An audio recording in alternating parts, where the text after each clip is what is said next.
Ladies and gentlemen, boys and girls, children of all ages, welcome to Robert's Porch. I'm your host, Robert. Alright, as we are going through these WrestleMania weekend shows, from the Collective to WrestleCon, the Ring of Honor to WrestleMania, we only have 5 left. I am actually watching one more show, and I'm done with all the shows from the weekend before Monday Night Raw tonight. So we'll get all these reviews up between now and Monday Night Raw, and then once Raw is over, we'll throw a Raw review up, and WrestleMania weekend will be over. The best of the Collective, best of WrestleCon may or may not be up tonight.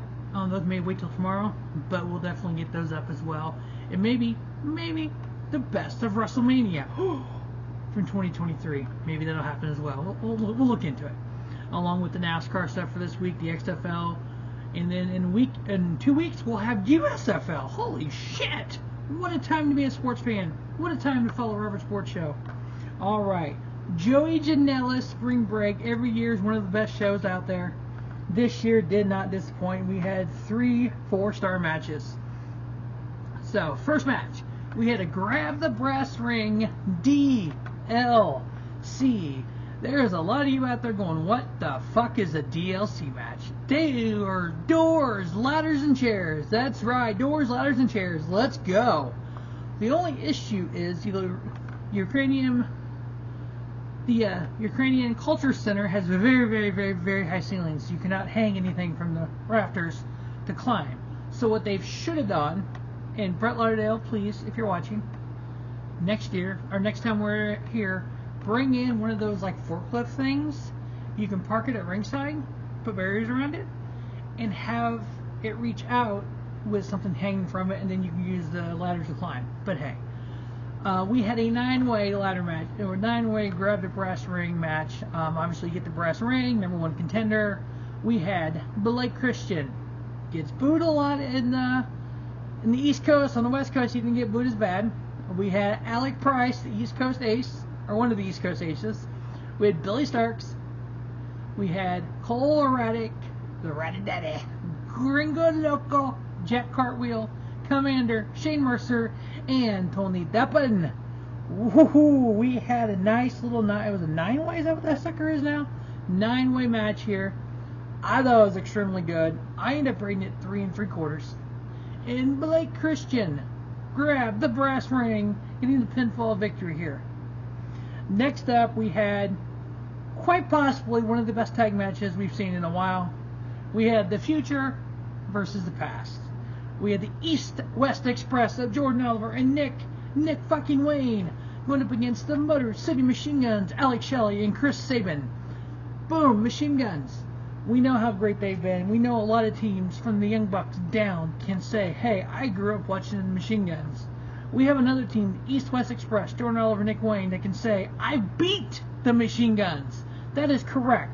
New Game Changer Wrestling World Tag Team Champions, East-West Express. Jordan Oliver, also the JCW World Champion. Nick Wayne, his first title as 17-year-old kid. I give that bad boy 4-star. And then next match was a banger. A banger of a match. We had El Hero de Vikingo. He is the MVP of the WrestleMania weekend, going up against Speedball Mike Bailey. So if Vikingo is the Gold Award winner, Mike Speedball Bailey would have to be the Silver Award winner. 2 guys that had some hellacious matches throughout the Collective. Multiple matches, multiple days, but guess what? Neither of them disappointed. Vikingo, he's the king of the ropes, if you ask me. His work he does on the ropes, second to none. Him getting the victory over Speedball here in a 4 1/4-star match. Next up, my new favorite tag team, Maki Death Kill. Itoh and Mick Gage teaming up. Oh my god, it was so awesome. Going up against BUSSY, Alec, Katch, and Effy. Oh, this match was hella fun. Maki Death Kill. Oh god, yeah. Itoh, we've all seen her. She's like 2 foot nothing. Teaming with the god of this shit, Nick Gage. It's just MLJ's entrance for both of those was awesome. But Maki Death Kill getting the victory.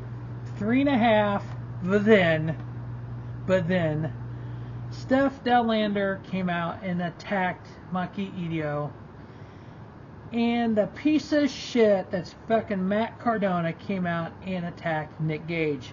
Matt Cardona, you are not the god of this shit. You are not the fucking king of the death matches because you beat Nick Gage in one fucking match. Go back to WWE and job for somebody, you fucking mark. I know your wife's over there now, and she's obviously jobbing to people. Why don't you go be a fucking jobber? Maybe fucking with the UFC and WWE joining forces, John Jones or Conor McGregor will just beat your fucking ass. Can you tell I'm not a Matt Cardona fan? Okay, just make sure it came out correctly there. But yeah, they came out and interrupted after the match and did a beatdown. We'll see what happens. I know rumor has it fucking we're supposed to show up on Monday Night Raw tonight. Obviously Cody has a mystery partner, so fuck. Is it woo? But because they're supposed to be buddies, so we'll see what happens there. But I give the match 3.5, or you give the match 3.5 with Maki Death Kill getting the victory there. But yeah, with Maki Itoh with a pizza cutter, that's extremely dangerous. But it was kind of cool though. Of course, that leads into our next match because Steph Delander was out there. She called out Masha Slamovich. You don't call out the Russian badass Masha Slamovich without her responding. She came out. She thought she would go ahead and take it upon herself to kick Steph Delander's ass as Nick Gage ran off the pussy that is Matt Cardona. Masha Slamovich beat the fucking tar out of Steph Delander. Thank you, Masha Slamovich. 2.25 star match. Masha Slamovich still your GCW World Heavyweight Champion. And then our main event. It is Joey Janela Spring Break, so Joey Janela's got to be in it. Versus Kota Ibushi. I love the two styles. Kota Ibushi is just a professional wrestler. Joey Janela is a deathmatch wrestler. When you're able to mix the two and it looks legit and looks good, we did that here. Joey Janela wrestled Kota Ibushi. Kota Ibushi got a little into the deathmatch scene. And you just took two different genres of professional wrestling, mushed them together, and goes, here you go, fans. Kota Ibushi getting a victory. I gave it 4.25. I loved it. One of the best matches I thought we had. That is Joey Janela's Spring Break 7 review. As always, thanks for watching Robert Sports Show. And don't just have a great day. Have a spiffy day. Robert Sports Show, your YouTube leader, sports channel content.